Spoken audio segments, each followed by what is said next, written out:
નમસ્કાર, શું આપના ઘરે નાના બાળકો છે તો આપના માટે આ ખાસ સમાચાર છે।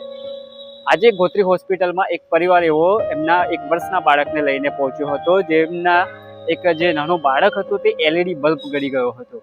આજે ગોત્રી હોસ્પિટલમાં તે સારવાર માટે પહોંચ્યો હતો। આણંદ જિલ્લામાં તેઓ રહે છે।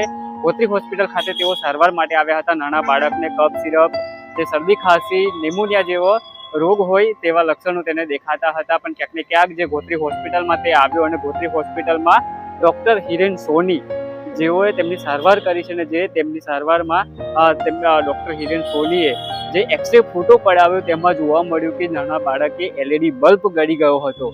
ગોત્રી હોસ્પિટલમાં જે અત્યંત આધુનિક સુવિધાઓ ત્યાં વસાવવામાં આવી છે તેના મદદથી આ 1 વર્ષના બાળકના શ્વાસ નળીમાં જે ફસાયેલો એલઈડી બલ્બ બહાર કાઢવામાં આવ્યો અને આ નાના બાળકને જીવનદાન આપવામાં આવ્યું છે।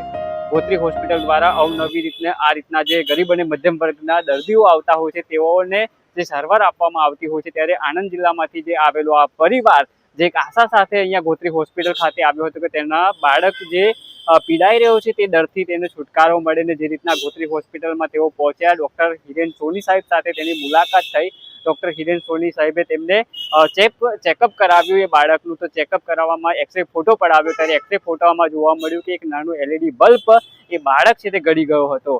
આધુનિક મશીનની મદદથી જે એલઈડી બલ્બ બહાર કાઢવામાં આવ્યો। ગોત્રી હોસ્પિટલના જે ડૉક્ટર હિરેન સોની છે એ બાળકના શ્વાસ નળીમાં એક નાનો માઇક્રો કેમેરો અંદર નાખીને ચેક કર્યું તો અંદર નાની લાઇટ અંદર તેની શ્વાસ નળીમાં અટકી હતી।